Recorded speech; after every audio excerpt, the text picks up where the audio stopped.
Hay cosas que no ocurren en tu vida porque permaneces en la esperanza. Ora mucho, pero ora por amor. Ora para hablar con Él. Ora para que cada día pienses más como Él. No ores para prosperar, prueba con trabajar duro. No ores para que Dios te cambie, deja que Él moldee tu carácter. No ores para que te reconozcan, siembra honra. La oración será eficaz cuando dejemos de usarla como un sustituto de la obediencia. Al mundo no lo conmueve nuestra zarza ardiendo. Jesús no dijo, oren, solo enciérrense en orar. No dijo, pidan perdón por la ciudad. Dijo, prediquen el evangelio, sanen a los enfermos, echen fuera a los demonios, resuciten los muertos. Dijo que no nos quedáramos en los templos. Así que, fe, honra, carácter. Hazme un favor, hazte un favor. No ores por eso. Activa. Oro para que estos momentos tan especiales que vive el mundo nos enseñe a activar lo que ya está escrito. Fe, honra, carácter. No ores por eso. No hay que orar por eso. Ni por la fe, ni por la honra, ni por el carácter. No hay atajos para construir un carácter. Cuando Dios quiso entrenar a Moisés, lo llevó al desierto y lo mantuvo por 40 años. No le dio carácter por ósmosis. José trabajó por 13 años como esclavo antes de estar listo para dirigir la nación. David pasó años como fugitivo huyendo del rey Saúl antes que Dios considerara que estaba listo para asumir las altas funciones que ejerció. Jesús invirtió 3 años en la vida de sus muchachos. Pablo esperó 3 años en el desierto antes que Dios lo usara para dirigir la iglesia. Entonces todo el mundo quiere conocer la voluntad de Dios ya para sus vidas. Y muy pocos en la Biblia recibieron un plan de antemano, ni siquiera con 5 años de antelación. Dios le dice a Abraham, vete de tu tierra y tu parentela, punto. No sabía si iba a regresar, cuánto iba a durar el viaje, cuáles son los costos del viaje, si tenía seguro médico, plan de retiro. Lo único que tenía, una palabra, vete. Dios se interesa por nuestra respuesta a la guía del Espíritu ahora, no lo que vamos a hacer el año que viene. Y eso se llama carácter, señores. Eso se llama carácter. La fe, la honra y el carácter, no hay que orar por eso. De hecho, las decisiones del año que viene se van a ver afectadas por el grado que hoy obedezcamos al Señor. Él no te promete un plan de acción de acá a 20 años. La voluntad de Dios para más adelante, yo sé que siempre es menos demandante que la voluntad de Dios para los próximos 10 minutos. Yo conocí un montón de gente que está dispuesta a obedecer con irse al Congo belga. Pero apenas termina la oración, Dios le dice, da una ofrenda. Y se pone a pedir señales para ver si es de Dios o le está hablando Satanás. O sea, para irse al Congo belga seguro le habló Dios. Ahora tiene que ofrendar o ser solidario con los que tienen hambre y están pidiendo reconfirmaciones. En vez de la voluntad de Dios para mi vida, hay que buscar la dirección del Espíritu Santo para el día de hoy.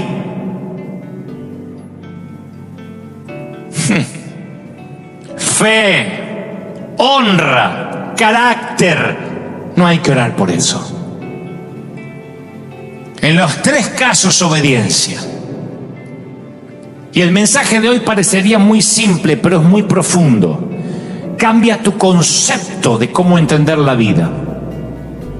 Si vas a tener la audacia para pedirle a Dios algo, más vale que esté listo para actuar. Y Dios sabe que lo que te estoy diciendo no es algo que yo no haya vivido.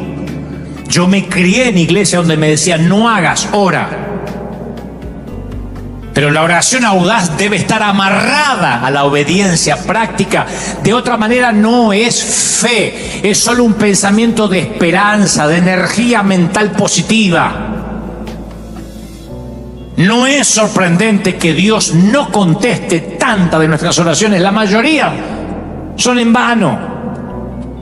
Oramos por un milagro, pero no nos movemos. Y la gente que camina en fe audaz no se detiene a orar por lo que ya funciona y está escrito. ¿Quieres cosechar? Siembra. Por más que te desgañotes, orando y decretando y repitiendo versículos y profecías. Si no eres un sembrador, ¿cómo vas a cosechar tomate si nunca sembraste tomate, viejo? Son principios. ¿Cómo se va a mover la montaña si vas y te pones a orar a Dios? Señor, hay una montaña allá, mueve la montaña. Dios dice, ¿por qué la tengo que mover si la Biblia de Dios te lo dejé escrito? Párate ante la montaña y dile: montaña, muévete en el nombre del Señor que me delegó autoridad. La fe audaz nos enseña a orar y a cumplir principios. A veces vas a escuchar a alguien decir: bueno, ya hicimos todo, lo único que falta es orar. A mí me hace estremecer. Primero porque hace ver que la oración es un refugio de último recurso. Pero es la actitud de pasividad que me vuelve loco a mí.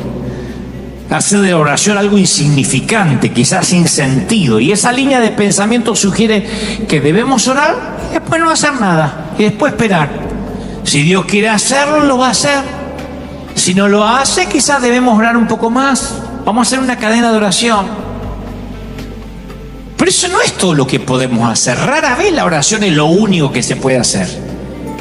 Podemos orar y podemos prepararnos. Podemos pedirle a Dios que intervenga, claro, y podemos iniciar cambios en nuestra vida y dejar que Él moldee el carácter para que esos milagros sucedan. Podemos pedirle al Señor que pelee por nosotros, pero también desenvainar nuestras espadas y pelear en su fuerza. Las oraciones unen nuestras palabras llenas de fe con nuestras acciones llenas de fe. Josué tuvo la audacia de pedir y la persistencia de continuar. Si vas a pedirle a Dios que te dé un matrimonio mejor, necesitas marchar después en esa dirección. Comienza a sembrar semillas de aliento. Deja de ser tan brusco, tan áspero, tan machista. Ora por tu matrimonio todo lo que quieras, pero después discúlpate por hacerla sentir una estúpida cada vez que comparte una idea contigo. No es solo orar, no es magia si no cumples principios. Si estás orando por un nuevo trabajo, bueno, no duermas hasta las 11. No digas: ya mandé los currículum por internet. Busca el trabajo a la vieja usanza. Plancha la camisa, la otra los zapatos, haz las llamadas que tienes que hacer, a funcionar tu creatividad, involúcrate en el milagro.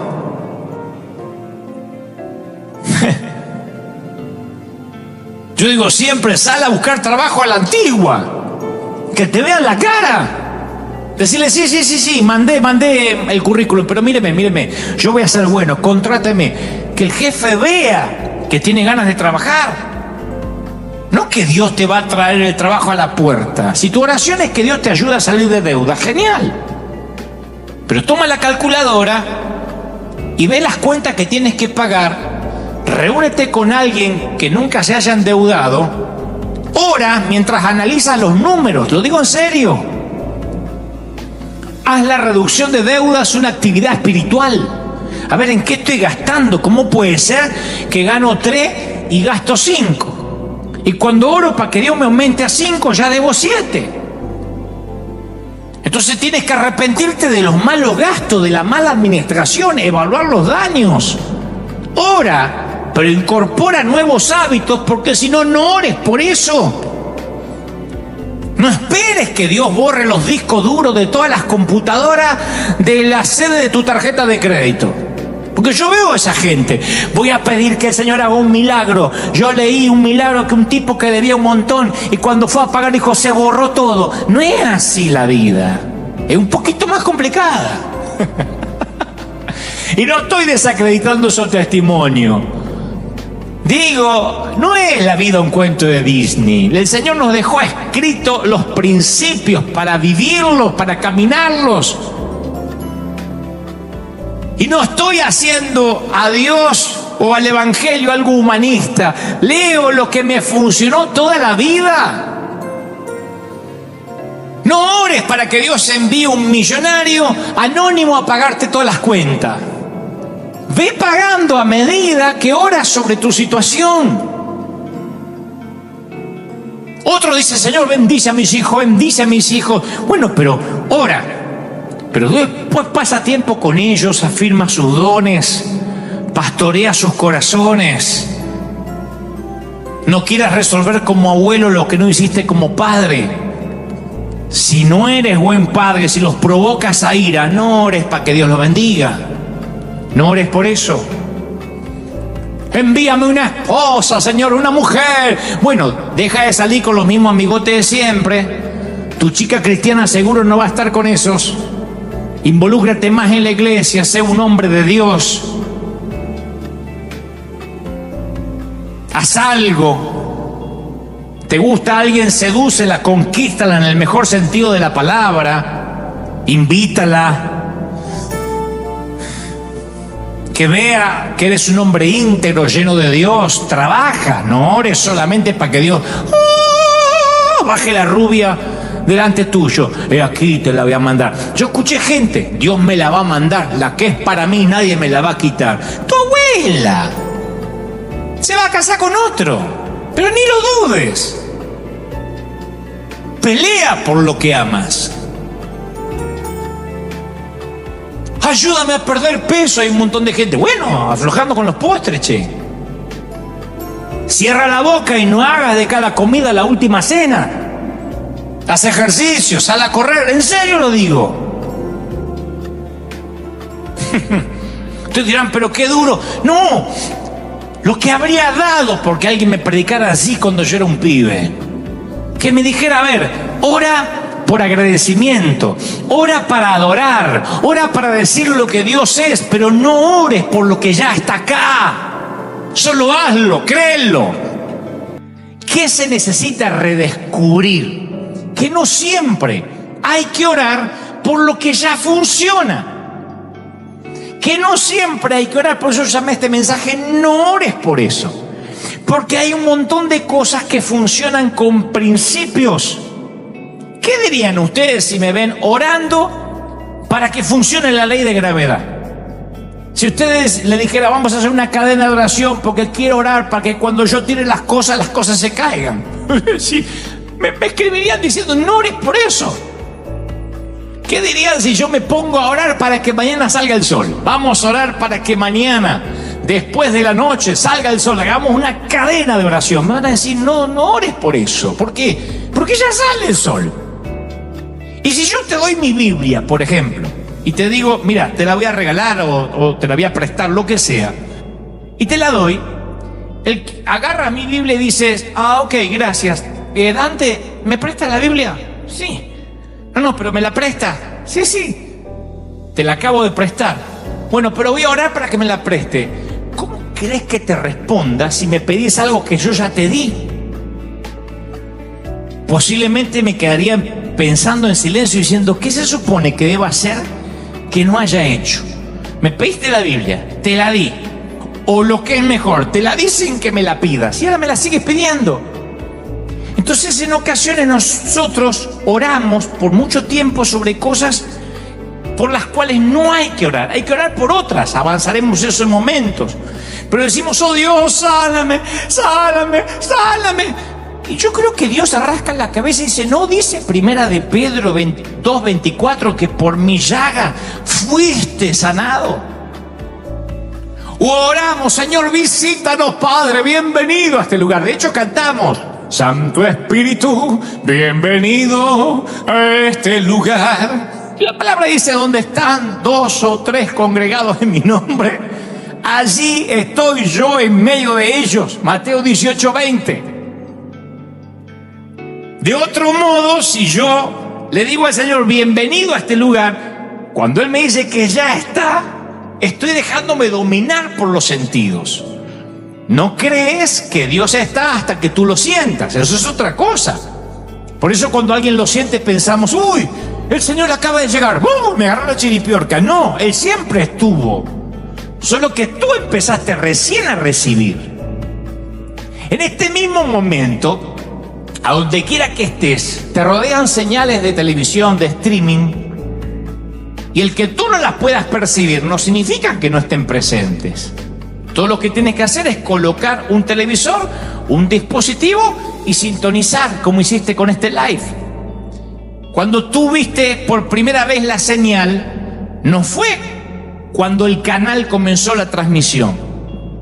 Solo cuando la sintonizaste fue que empezaste a recibir la señal.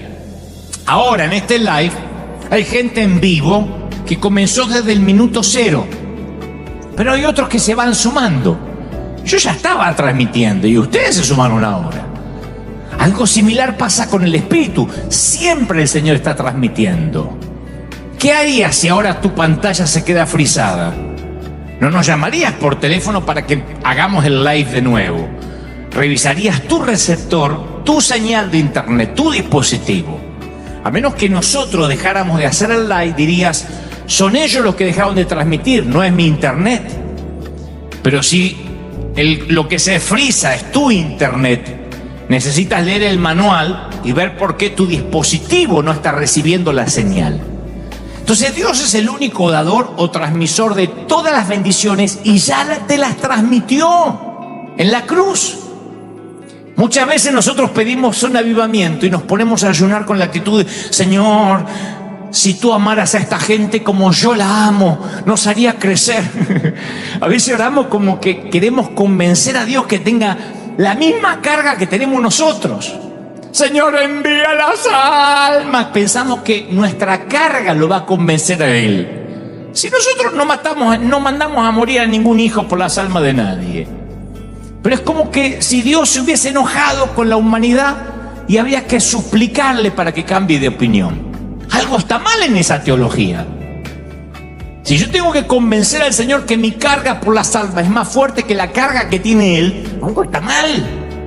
El avivamiento viene cuando nos sumergimos en lo que Dios ya hizo. Si uno se enciende en el fuego de Dios, la gente viene a verte arder. Ese es el secreto del crecimiento. Si uno se enciende, la gente viene a verte arder. Tu confesión, tu fe, tu unidad con otros no son una palanca que le metes presión a Dios y lo obliga a actuar. Si tu fe es real, es simplemente una respuesta a lo que ya hizo. El Señor no está sanando gente hoy. Ya lo hizo hace más de 2000 años en la cruz, en un convenio cerrado. Y nosotros por la fe recibimos la manifestación de lo que Él ya hizo en la cruz. Dejar al descubierto a alguien es un asunto serio ante los ojos de Dios. Aun cuando ese alguien, como Noé, esté metiendo la pata. El pecado de Cam no fue ver la desnudez, sino divulgar lo que vio. Porque todos vieron que Noé estaba desnudo y borracho, pero él divulgó lo que vio. Así que tenía todo el derecho a poner: ¿y por qué tengo que respetar y honrar a un borracho, falso profeta? Divulgó, violó un principio o una ley espiritual que funciona. Yo tengo eternas discusiones con gente que dice: no, eso no funciona. Funciona como la ley de gravedad. Menospreciar, deshonrar a un padre carnal, espiritual, o a cualquiera que ocupe un lugar de autoridad es hacer parecer más bajo a una persona de lo que Dios quiere que sea. Y Cam produjo una maldición para toda la familia. Los hijos de Noé nunca se imaginaron que sus actos cambiarían drásticamente el futuro de su familia por generaciones. Los que cubrieron se transformaron en bendición. Los hijos y nietos de Cam fueron todos cazadores. Nimrod, un nieto de Cam, construyó Babel en la llanura de Sinar, que es hoy Irán, Irak y parte de Arabia Saudita. Los otros hijos de Noé habitaron toda la parte de Medio Oriente, Canaán y Gaza, y fueron pastores. La vida de ambos tomaron naturalezas totalmente diferentes, perspectivas distintas. Tus hijos, tu familia va a depender de tu honra.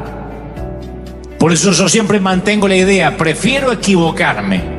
Oigan, prefiero equivocarme honrando a quien no se lo merece, que en todo caso no pierdo nada, que deshonrando a quien Dios quiere que honre.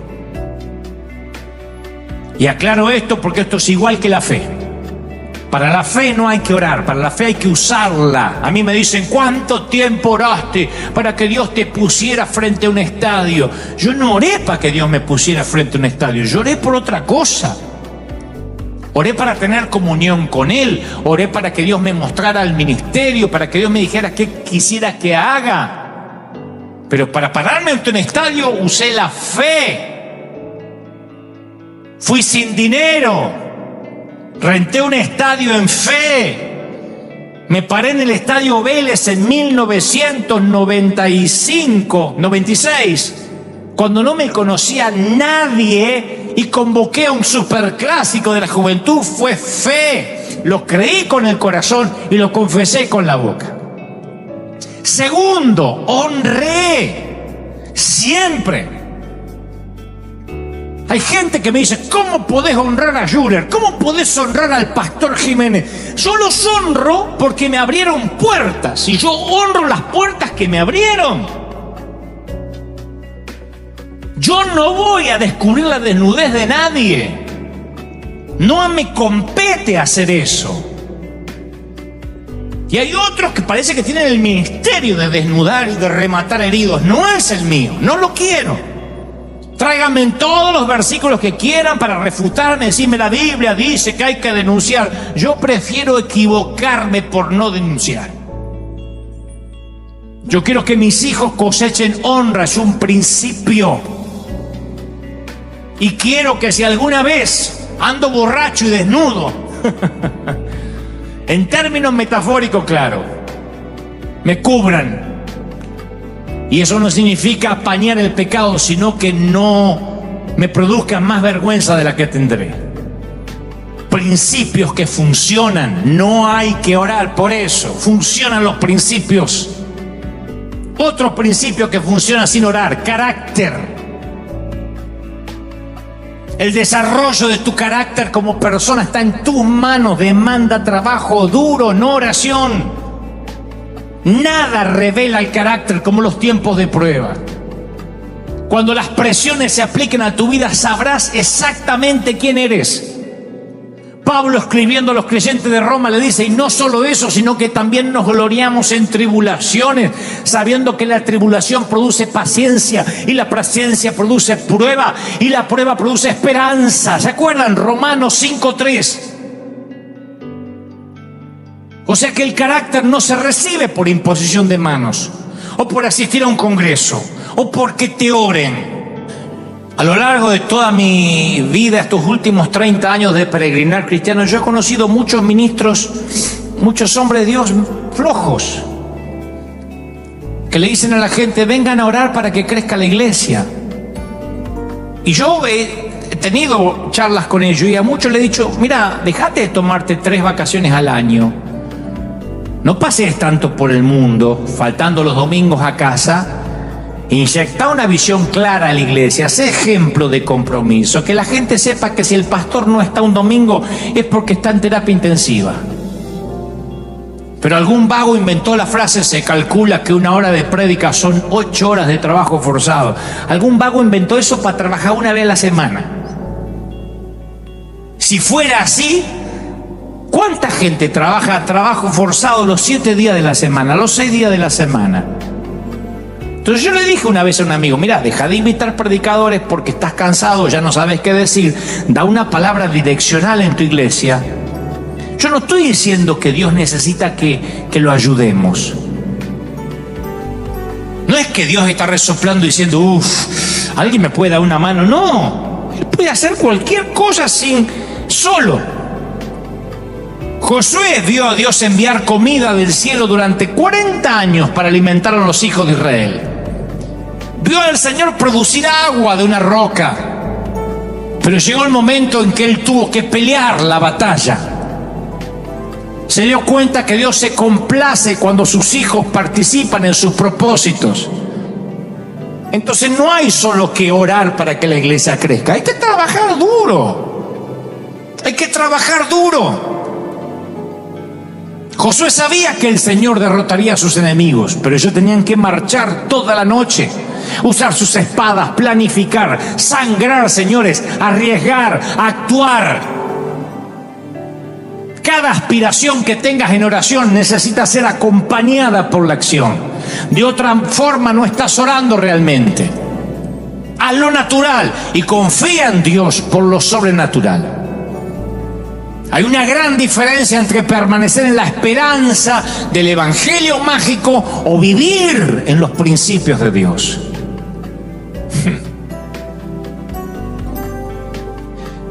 Yo no digo, insisto, que Dios necesite de nosotros, pero Dios quiere que nosotros nos movamos. En esta pandemia, en estas cuarentenas, nosotros hemos trabajado más que nunca. No hemos parado. Yo sentí el cansancio esta última semana. Pero yo entendí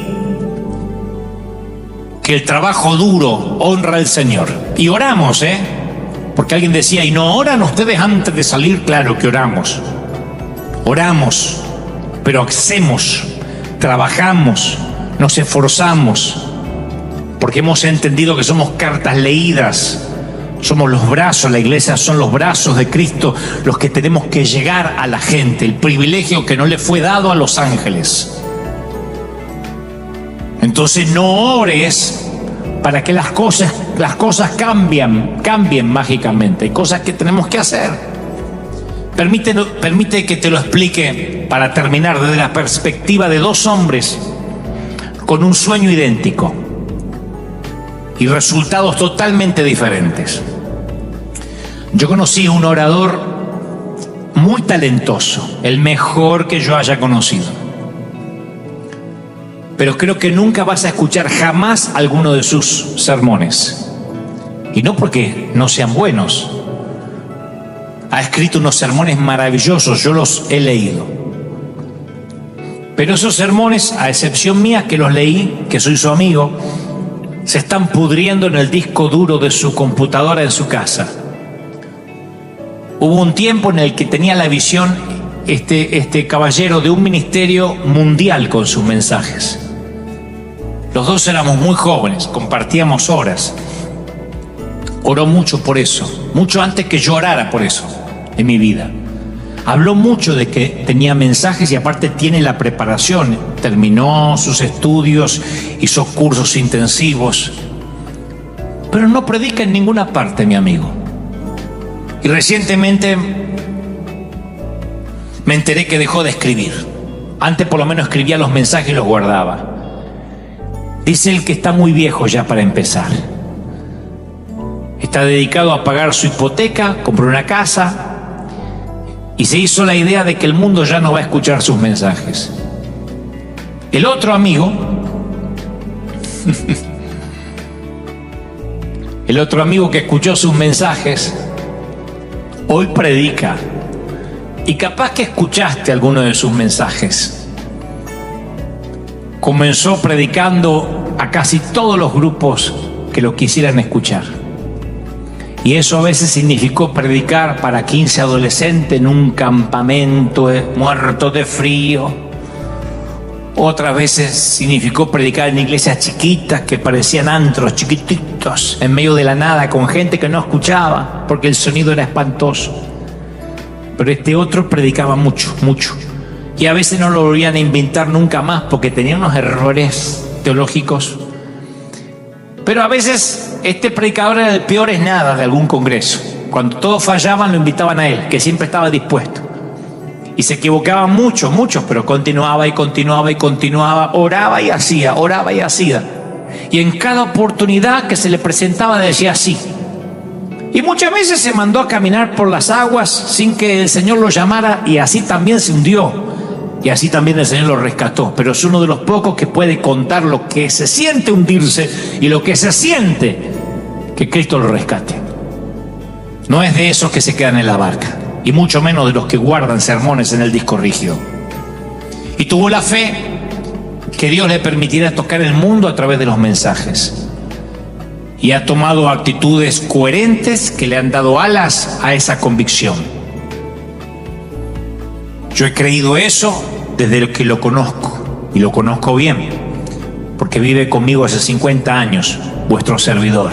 En general, la oración aparece como herramienta para obtener algo que no se tiene o que no se quiere seguir teniendo. O sea, orar por lo que no se tiene. Auto, orar por una casa, por trabajo, por hijos, por salud, por fe, por paz. Y orar por lo que no se quiere seguir teniendo. Enfermedad, deudas, odio, guerra, inestabilidad, suegra. Pero ninguna reemplaza nuestra obligación de vivir por principios espirituales. O sea, orar a Dios por tu matrimonio está bien, pero no te exceptúa de la obligación de ser un buen cónyuge. Orar a Dios por tu familia está bien, sí, pero no te libera de la obligación de no ser un buen papá o una buena mamá, por mucho que ores. Orar a Dios por tus padres, sí, está bien, pero no te quita la regla de tener que honrarlos, el mandamiento con promesa de honrarlos. Orar a Dios por las finanzas, está bien orar por las finanzas, sí, pero no evita que ofrendes y que seas un buen dador. Orar a Dios para que desaparezca tu deuda no te salva de la obligación o el principio de no debas a nadie nada. Orar a Dios por una buena cosecha no te libera de la obligación de sembrar primero. Sería una locura que yo me ponga a orar por una cosecha de algo que nunca sembré. Si yo no siembro, por mucho que yo ore que aparezca una cosecha, no va a aparecer la cosecha de la nada. Eso es un principio exacto. Eso es un principio al cual no necesito orar técnicamente. La Biblia dice, por eso digo, el que siembra escasamente, también segará escasamente. Y el que siembra generosamente, generosamente también segará. Entonces, si uno siembra en abundancia, recoge en abundancia. Siembra escasamente, recoge escasamente. Es un principio. Independientemente que yo ore, le dé 7 vueltas, reprenda, haga lo que haga, si yo no sembré, no voy a cosechar. Entonces uno tiene que estar dispuesto a vivir para dar y no a vivir para ganar. Es un principio que funciona por sí solo. Hay músculos atrofiados, por eso muchos no pueden dar. Ojo, no existe el evangelio de la prosperidad. Cuando uno reduce a monedas la relación con Dios, abarata el evangelio. Cuando uno le agrega al evangelio, siempre está restándole algo. El evangelio de la sanidad, el evangelio de la prosperidad. Cuando yo le agrego un apellido al evangelio, siempre le estoy restando algo. El evangelio en su forma más pura es lo mejor. Si te dijeron que Dios quiere llenarte los bolsillos para que puedas vivir en una casa más grande o conducir un auto más lindo, entonces te tragaste un falso evangelio. No tiene que ver con que tu estándar de vida sea mejor necesariamente. Se trata de que aumente tu estándar de dar. Y cuando Dios te bendice más, es el momento que puede ser de mayor bendición. El objetivo de dar es almacenar tesoros en el cielo. Ese es el dividendo eterno. Almacenar tesoros en el cielo. Ese es el dividendo eterno. Dios quiere prosperarte, un inequívoco sí, pero hazte un favor, no ores por eso. No ores por eso. Dios no quiere bendecirte para que tengas más lujos. Si usamos de manera egoísta, una bendición se convierte en maldición. Somos bendecidos para bendecir. La bendición económica no es un fin, es un medio. Ejemplo. No voy a hablar de economía hoy necesariamente, pero es apenas un ejemplo de que si yo siembro, cosecho. De que yo puedo orar hasta el hartazgo para que Dios me bendiga, pero si mi motivación es tener más lujos, en lugar de dar, en lugar de ser un canal de bendición, la oración no sirve, porque va contra un principio. Con Moisés hubo milagros y comida sin responsabilidad. Con Josué hubo responsabilidad, trabajo duro, productividad. Ya no era levantarse a la mañana y recoger maná. Y en el libro de los Hechos se menciona gente que hacía, que trabajaba, que salía. Es el libro de los Hechos, no de las ideas de los apóstoles. No hay una Biblia que tenga un libro titulado La teoría de los apóstoles o la palabra de los apóstoles, sino los hechos de los apóstoles. Y siempre el Señor me mostró que si nosotros habláramos menos e hiciéramos más, causaríamos el mismo impacto que la iglesia de los apóstoles. Porque algunos por ahí piensan que el Señor les va a decir: bien pensado, siervo fiel. Bien dicho, siervo fiel. Bien debatido, bien criticado, siervo fiel. Pero Él solo hará el único elogio posible. Y es consecuencia de nuestra pasión. Bien hecho, siervo fiel. Las palabras son baratas. Y ya hemos abaratado demasiado el Evangelio. Dios no recompensa lo que decimos, sino lo que hacemos. Yo también tengo temor de hacer algo que a lo mejor no es la voluntad de Dios. Porque algunos están pensando, sí, pero eso de hacer, ¿qué significa? ¿Que me tengo que poner a hacer cualquier cosa y dejar de orar? No, yo también tengo miedo a veces de hacer algo que no es necesariamente la voluntad de Dios. Pero a veces me pregunto si no tendremos tanto miedo a hacer lo que no es correcto, que nunca llegamos a hacer lo que sí es correcto. Por años la iglesia practicó la santidad por sustracción. No hagas esto, no hagas aquello, no mires para allá, no te vistas así. Y el problema es que los cristianos pueden abstenerse de hacer cosas incorrectas y seguir sin hacer nada correcto. O sea que la bondad no es ausencia de maldad necesariamente. El plan de Dios no consiste en que nos congreguemos una vez a la semana. Muchos legalistas saben todo lo que no hay que hacer, pero entonces, ¿qué hacen? Por eso creo que hay dos tipos de pecado. El pecado de comisión, que consiste en cometer algo que no debíamos hacer, y el pecado de omisión, que son todas las cosas que no hacemos para Cristo.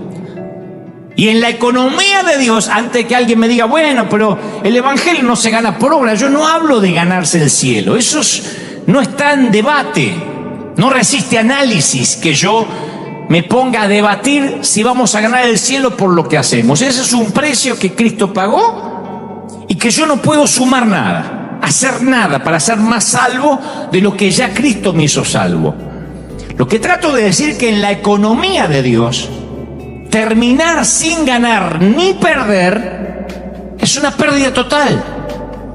Por eso digo, ausencia de maldad no es bondad. Bueno, yo voy a una iglesia de sana doctrina donde no hago esto, no hago aquello y tampoco hago aquello, no fumo cigarrillos, no ando mirando mujeres, no insulto. Sí, pero eso no significa que estás haciendo algo.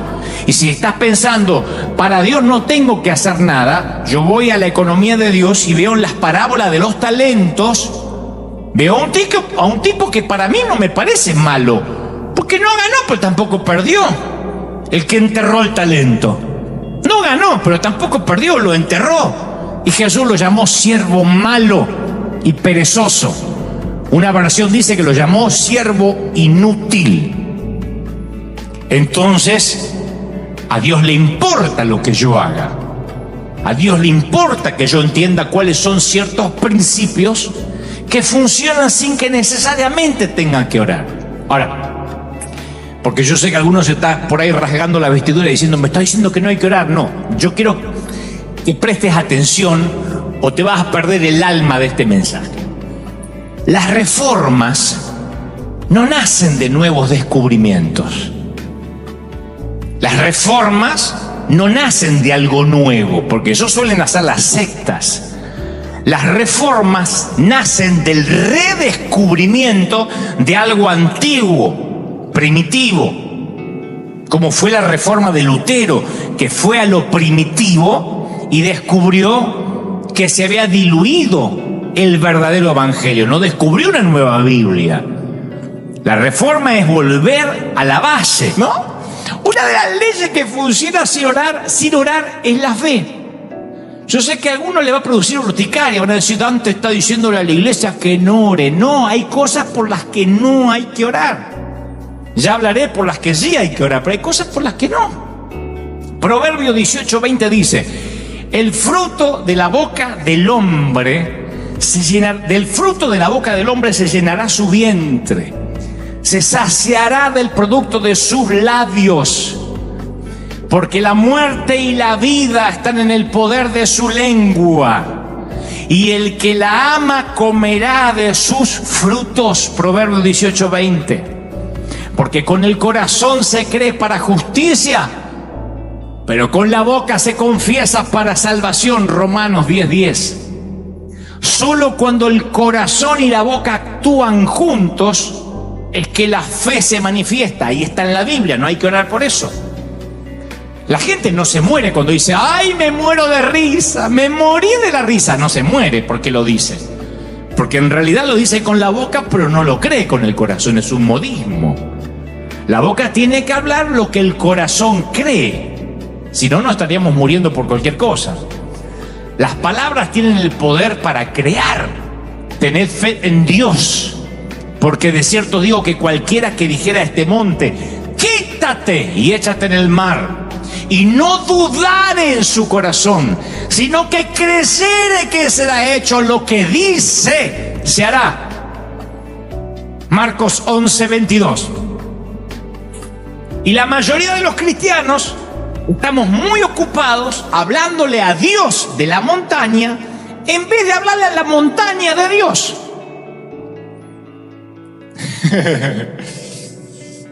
Vamos a orar y decimos, Señor, mueve la montaña, muévela. Y Dios dice, no ores por eso. Si tuvieres fe, si la usares, irías y le hablarías a la montaña, le hablarías de mí. No me hables a mí de la montaña, dice Dios. Ve y háblale a la montaña acerca de mí.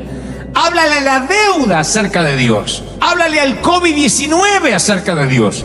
Háblale a la depresión acerca de Dios. Ahora Dios dice, someteos pues a Dios, resistid al diablo y huirá de vosotros. Lo dice Santiago 4:7. Ni siquiera puedes pedirle a Dios que reprenda al diablo por ti.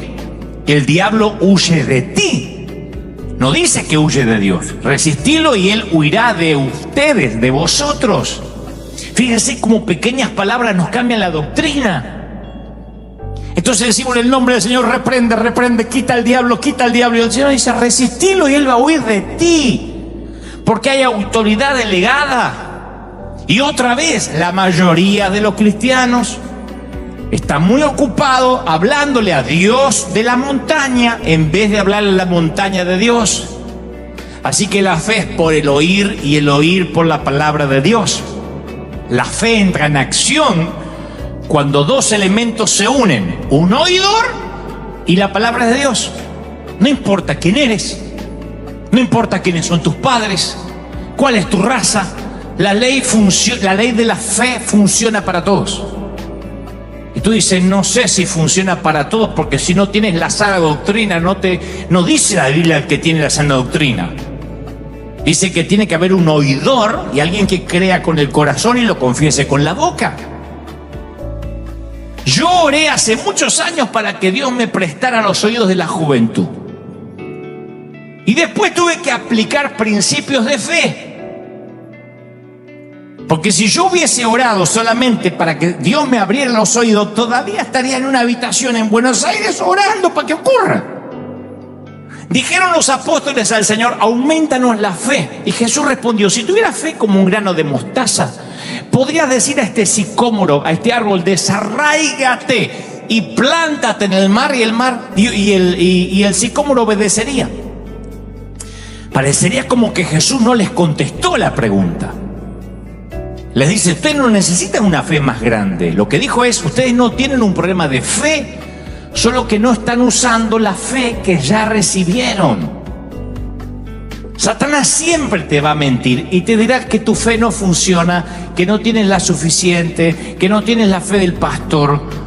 Te dice que la fe va y viene, que a veces es fuerte, que a veces es débil, como si no pudieras ni manejarla, ni sostenerla, porque la fe es intangible.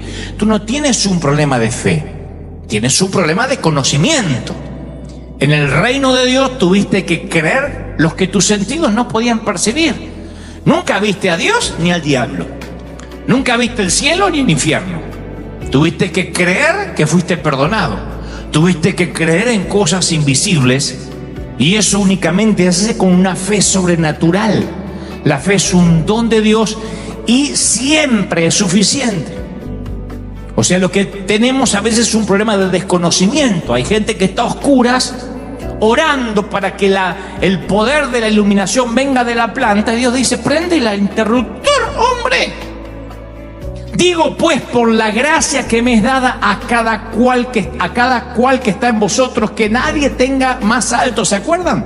Concepto de sí mismo del que tiene que tener, sino que piense de sí mismo con cordura. ¿Se acuerdan lo que Pablo le dice a los romanos? Conforme a la medida de fe que Dios repartió a cada uno. Romanos 12:3. Entonces, esta no es una medida, es la medida de fe. La mayoría piensa que Dios reparte diferentes medidas de fe. Hace poco yo hablé con un querido colega, un líder que estaba frustrado, es aparte amigo mío, y él me preguntó, esto fue hace creo que tal vez 5 o 6 meses atrás, y me dice: Dante, yo te quiero preguntar si vos tenés algún secreto o algo que implementaste para el crecimiento. Él hablaba puntualmente de la congregación, y cuando me preguntó, yo vi que realmente tenía hambre por saber.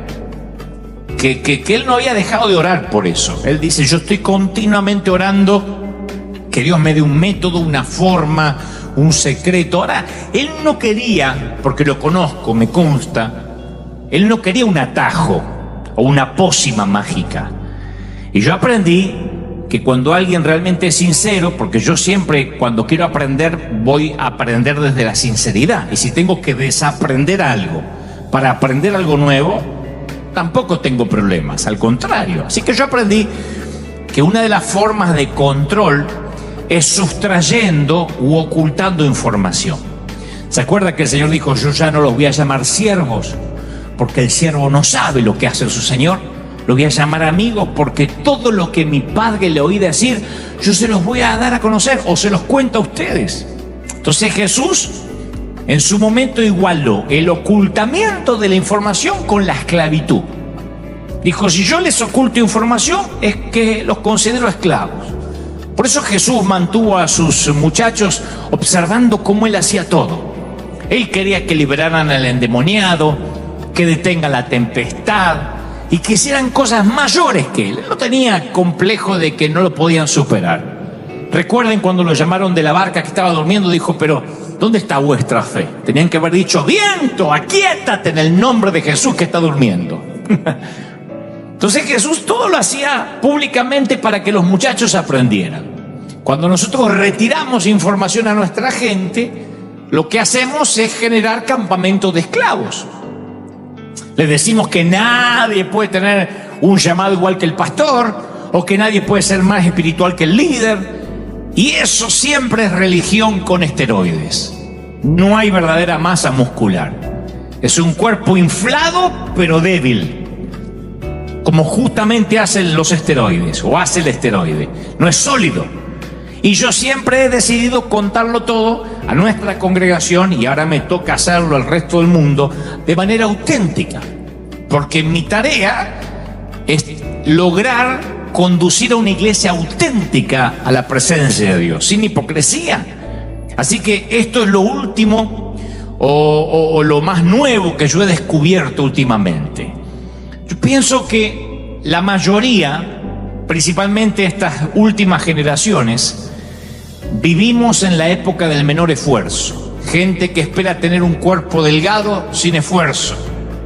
Gente que quiere tener un auto nuevo sin trabajar o endeudarse. Si se esfuerza, hasta se dan por vencidos porque dicen, no, es muy duro, lo que pasa es que tengo que trabajar mucho. Entonces, hay mucha gente, no digo que sean los que me están mirando ahora, pero hay mucha gente que quieren escuchar bendiciones, pero no quieren escuchar la palabra prueba, crisis, poda, crecimiento, aflicción, precio. Entonces, hasta conozco gente que a lo mejor quieren tener una multitud adelante, quieren que los escuche un gentío, pero no les gusta el trabajo duro. Bendiciones sin obediencia, comodidad pero sin sacrificio, y es un evangelio sin cruz. Entonces, dejar el estilo de vida del desierto para ingresar a la posesión y la herencia de la tierra prometida, siempre, señores, exige nuevos cambios. Hay que dejar un estilo de vida sin compromiso y determinarnos por una vida de responsabilidad y trabajo duro. ¿Recuerdan lo que el Señor nos hablaba el domingo pasado?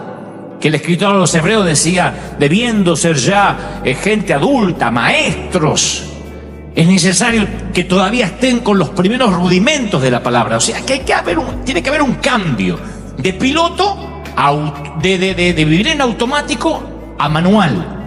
De piloto automático a manual, a una vida intencional. Otro principio que funciona sin orar, la honra. Hijos, obedeced en el Señor a vuestros padres, porque esto es justo. ¿Recuerdan? Honra a tu padre y a tu madre, que es el primer mandamiento con promesa para que te vaya bien y seas de larga vida.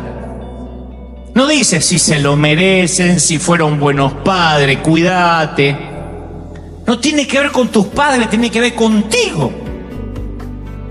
Cuando honras a tus padres, garantiza salud y garantiza tu destino. Honra a tu padre y a tu madre para que disfrutes una larga vida. ¿Hace falta que lo diga el Señor con manzanitas?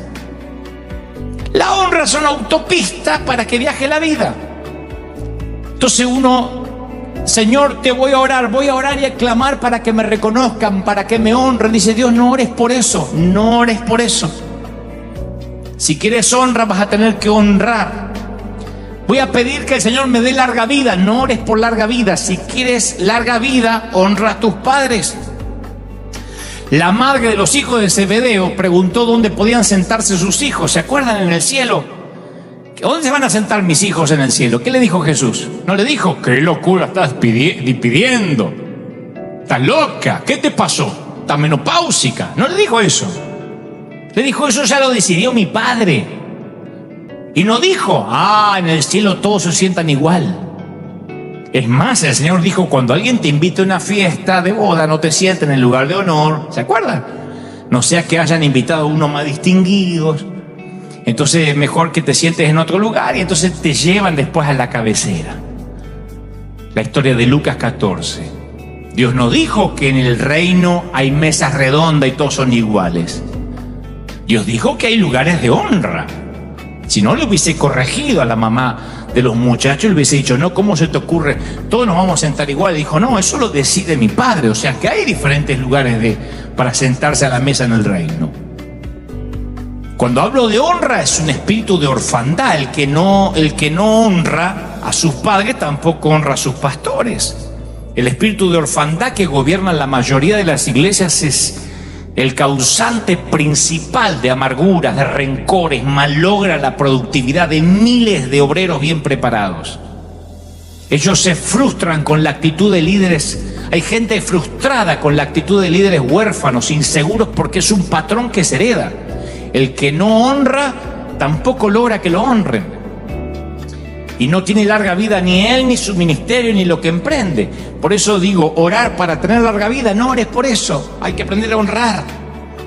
Esta clase de liderazgo que tiene miedo de honrar, siempre tiene temor de que lo supere otro. Yo no puedo ignorar la historia de la Catedral de Cristal. Acá la iglesia local lo sabe. Yo no puedo ignorar que esta iglesia, hace 10 años, mucho antes que yo llegara, inclusive más que 10, el doctor Schuller, que está en la presencia del Señor, abrió las puertas para una iglesia hispana. Y ahí me llamaron a mí hace 10 años. Si yo lo trato de ocultar, haciéndome como que me hice solo, que yo nací de un huevo, que yo nací nadie me honró, nadie me inspiró, nadie me llamó, la gente va a decir, ¿a qué le teme este? ¿Tan inseguro es que quiere demostrar que se hizo solo? La palabra griega para galardón es honra o timi. Significa valoración, algo de peso como oro. Apreciación, estima, consideración, favorable, respeto. Eso no significa decir palabras bonitas o ser obsecuente o lambiscón. Para entender mejor habría que ver su antónimo, que es atimia. Significa no mostrar respeto, no mostrar honra, tratar a alguien como ordinario, ligero, descartable. La verdadera honra se origina en el corazón. Por eso el Señor dice, este pueblo se acerca a mí con su boca, pero su corazón está lejos de mí. Su temor es simplemente miedo al mandamiento de hombres. Isaías 29:13. La verdadera honra surge de un corazón que teme a Dios. Si vemos a un Dios ordinario, no hay honra. Por eso nosotros cuidamos nuestros servicios. Nosotros honramos a Dios y no permitimos que lo sagrado se vuelva común. Ese es mi compromiso en los servicios que tenemos, porque yo he visto muchísimos servicios que deshonran a Dios. En todo, en la vestimenta, en la forma de hablar, en la forma de ministrar, en la liturgia, en masticar chicle. La honra es una clave espiritual del reino. Llámenme anticuado y quizás lo sea porque nací en el siglo pasado. Pero la Biblia dice, el que reciba al que yo envío, me recibe a mí. Y el que me recibe a mí, recibe al que me envió. Todo consiste en eso. Si la gente no sabe tratar siquiera al embajador, mucho menos saben cómo tratar a un rey. Por eso hay gente que dice, ¿dónde están los pastores? Son unas ratas. ¿Dónde están ahora que se ocultaron? Esa gente que habla así de los hombres de Dios, no me diga que saben honrar al rey. Si no saben tratar a sus embajadores, nunca sabrán tratar bien al rey que los envió. Por eso hay gente que hasta ni sabe ofrendar. La Biblia dice, honra a Jehová con los bienes y con las primicias de tus frutos. La gente no es que no sepa ofrendar, no sabe honrar. Si le pides a Dios que ponga honra en tu corazón, tu vida cambia. Y yo sé que hay buenos mensajes dentro tuyo. Hay contribuciones fluyendo dentro tuyo que necesitan ser liberadas para que el mundo las oiga. Pero una visión no es buena para nadie si no sale del disco rígido. Me gusta la antigua versión Reina Valera 1909 de Hebreos 11:1 que dice, es pues la fe la sustancia de las cosas que se esperan, la demostración de las cosas que no se ven. La fe no es una proposición abstracta, es sustancia, es acción. Y la manera en que hablamos de la fe a veces la desmaterializa. Según la mayoría de las definiciones, la fe es sinónimo de esperanza. No, cuanto más estudio las Escrituras, más clara es la diferencia entre esperanza y fe. Mi amigo tenía esperanza. Tenía la esperanza de inspirar a miles por medio de su ministerio. Él no hizo nada equivocado para sabotear su destino. Simplemente no activó su visión por medio de entender que no hay que orar por todo y menos por lo que ya Dios ordenó. La esperanza es un deseo, la fe es demostración. La esperanza quiere que algo suceda, la fe hace que suceda. La fe no se conforma con desear algo con muchas ganas. La fe consulta los planos y comienza a construir. La esperanza es el proyecto, la fe es el contratista. Hay cosas que no ocurren en tu vida porque permaneces en la esperanza. Ora mucho, pero ora por amor. Ora para hablar con Él. Ora para que cada día pienses más como Él. No ores para prosperar, prueba con trabajar duro. No ores para que Dios te cambie, deja que Él moldee tu carácter. No ores para que te reconozcan, siembra honra. La oración será eficaz cuando dejemos de usarla como un sustituto de la obediencia. Al mundo no lo conmueve nuestra zarza ardiendo. Jesús no dijo, oren, solo enciérrense en orar. No dijo, pidan perdón por la ciudad. Dijo, prediquen el evangelio, sanen a los enfermos, echen fuera a los demonios, resuciten los muertos. Dijo que no nos quedáramos en los templos. Así que, fe, honra, carácter. Hazme un favor, hazte un favor. No ores por eso. Activa. Oro para que estos momentos tan especiales que vive el mundo nos enseñe a activar lo que ya está escrito.